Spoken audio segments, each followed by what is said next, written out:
Japan's contemporary security environment has brought renewed attention to a domain that for many years attracted limited public debate: low-altitude air defense.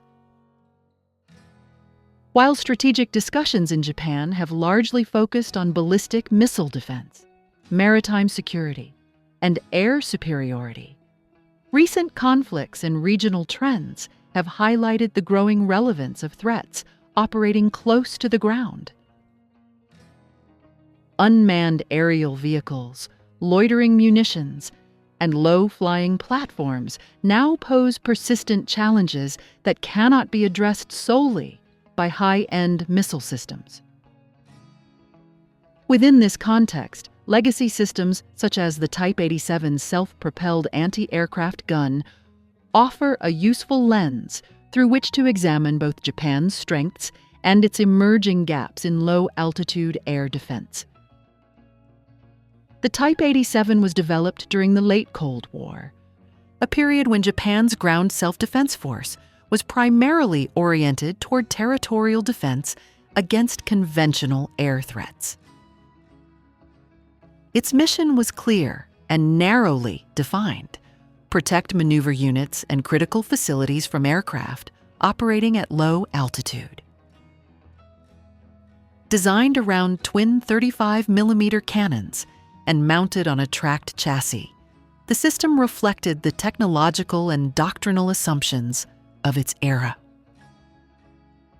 Speed of reaction, sustained firepower, and the ability to accompany armored formations were its central virtues. In that historical context, the Type 87 represented a credible and rational solution to a well-understood problem. Today, the strategic environment surrounding Japan has evolved in ways that were difficult to anticipate when the Type 87 entered service. The proliferation of unmanned systems has transformed the character of low-altitude threats. Drones can be small, slow, and inexpensive, yet capable of surveillance, targeting, or direct attack. They challenge traditional detection methods and complicate cost-effective interception.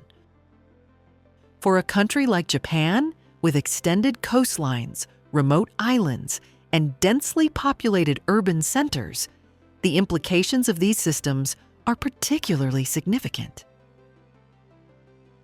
Low-altitude air defense is no longer a purely tactical concern. It has become a matter of strategic resilience. From a technical perspective, the Type 87 retains certain advantages that remain relevant.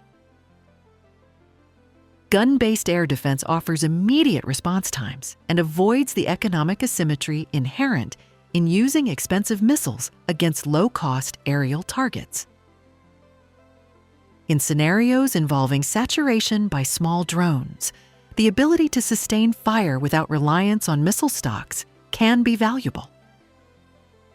Moreover, the system's mobility allows it to be repositioned in response to evolving threats, an attribute that remains important in a dynamic operational environment. However, these strengths coexist with clear limitations. The sensors and fire control systems of the Type 87 were designed for a different generation of targets.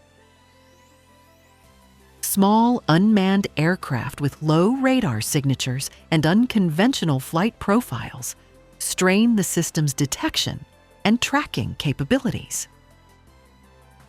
Electronic warfare and network-centric operations further complicate the operating environment. On its own, the Type 87 cannot provide comprehensive coverage against the full spectrum of modern, low-altitude threats. This reality has prompted a broader reassessment of how such legacy systems should be employed. Rather than pursuing rapid replacement, Japan's defense planning has generally favored integration and gradual transition. This approach reflects both practical considerations and a deeper strategic culture. Integrating existing platforms into a layered and networked air defense architecture allows Japan to extract continued value from established systems while investing selectively in new capabilities. In this framework, the Type 87 is not viewed as a standalone solution, but as one component within a wider defensive ecosystem that includes surface-to-air missiles, airborne sensors, and command and control networks. The concept of a low-altitude gap is central to this discussion. High-altitude and medium-range air defense systems are optimized for different threat sets and cannot efficiently address every challenge presented by drones and other low-flying platforms. At the same time, relying exclusively on missile systems for these missions risks unsustainable costs. The gap lies between these layers where cost-effective, responsive, and resilient solutions are required. The Type 87 occupies part of this space, but only if it is supported by improved situational awareness and integrated command structures. Public perception in Japan has generally been measured and pragmatic regarding such issues. There has been limited focus on individual platforms like the Type 87 in public discourse. Instead, attention has centered on the broader question of how Japan should adapt its defense posture to a more demanding security environment. Polling and media commentary suggest a growing acceptance of enhanced defensive capabilities, particularly when framed as necessary responses to external developments, rather than shifts toward offensive military power. Within this context, legacy systems are often seen as transitional assets rather than symbols of stagnation. This perspective aligns with Japan's long-standing emphasis on defensive sufficiency and technological adaptation. The evolution of low-altitude air defense is not about abandoning existing systems, but about redefining their roles. The Type 87's future relevance depends less on its original specifications and more on how effectively it can be integrated into a modern, networked defense structure. Upgrades in sensors, data sharing, and coordination with other air defense assets could extend its utility, even as new systems are introduced. Looking ahead, Japan faces a complex balancing act. It must address immediate vulnerabilities posed by emerging low-altitude threats while managing resources responsibly and maintaining public trust.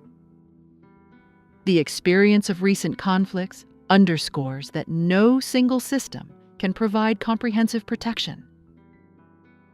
Resilience lies in layered defenses, redundancy, and adaptability. In this sense, the Type 87 serves as a case study in how defense forces manage technological transitions over time. Ultimately, the question is not whether the Type 87 is obsolete, but whether Japan can effectively bridge the low-altitude air defense gap that has become increasingly visible.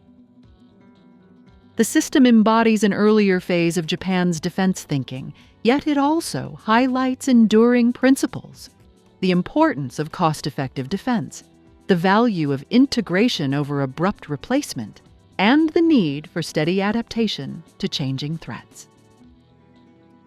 As Japan continues to refine its air defense posture, the lessons drawn from the Type 87 will inform decisions that extend well beyond any single platform, shaping how the country secures its airspace in an era defined by rapid technological change.